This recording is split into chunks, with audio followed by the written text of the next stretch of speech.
Halo guys, Assalamualaikum warahmatullahi wabarakatuh. Perkenalkan, nama saya Halimatun Sa'diyah, NIM 2019 03 0013 dari Prodi PGMI 5A. Baik, di sini kita akan belajar tentang legenda. Apa sih itu legenda? Apa sih itu legenda dalam cerita rakyat? Bagaimana ciri-cirinya?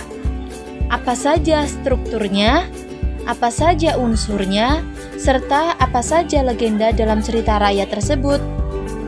Nah, pasti kalian banyak yang belum mengerti ya, apa itu legenda dalam cerita rakyat. Baiklah, saya akan menjelaskannya satu persatu. Yang pertama, legenda merupakan cerita prosa rakyat, yaitu cerita yang dianggap benar-benar terjadi, tetapi tidak dianggap suci dan dianggap dari pembuat cerita sebagai suatu yang benar-benar terjadi atas kesaktian, keajaiban, dan keistimewaan tokohnya. Legenda ditokohi oleh manusia yang mempunyai sifat-sifat luar biasa, tetapi sering juga dikaitkan oleh makhluk gaib. Bersifat sebagai juga sejarah, dikaitkan dengan kejadian masa lampau yang dulu pernah terjadi sebelumnya. Walaupun demikian, legenda sering dianggap distori atau jauh berbeda dengan cerita aslinya yang beredar di masyarakat. Yang kedua, ciri-ciri legenda, yaitu yang pertama, cerita dianggap benar-benar terjadi oleh pembuat cerita. Yang kedua, cerita sangat lampau seperti yang diketahui ditokoh oleh manusia. Yang ketiga, kolektif, artinya sejarah legenda dianggap sudah tidak seperti cerita aslinya yang terjadi di masyarakat. Yang keempat, bersifat mikrosion, yakni dapat berpindah tempat sehingga dapat dikenal luas.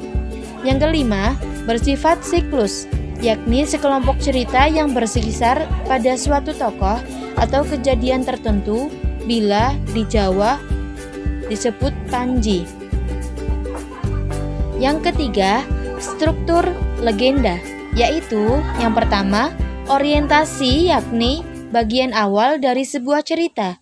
Difabel berisi pengenalan tokoh, latar belakang, tempat, dan background cerita. Yang kedua, komplikasi, yaitu puncak permasalahan dalam cerita. Yang ketiga, ada resolusi berupa pemecahan masalah pada tokoh. Yang keempat, ada koda. Koda merupakan bagian akhir pada cerita, biasanya berisi pesan dan amanat yang ada pada cerita difabel.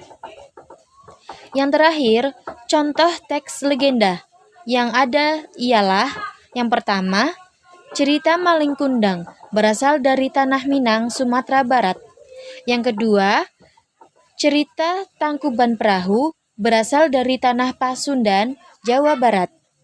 Yang ketiga, cerita Roro Jonggrang berasal dari Tanah Jawa, tepatnya di Prambanan, Jawa Tengah, dan lain sebagainya. Baik, di sini ada contoh gambar dalam bentuk legenda. Nah, jadi sampai di sini tentang teks legenda. Apakah sudah jelas? Bila ada pertanyaan, silakan saya berikan waktu. Baik, mungkin sekian presentasi dari saya. Kurang lebihnya mohon maaf. Wassalamualaikum warahmatullahi wabarakatuh.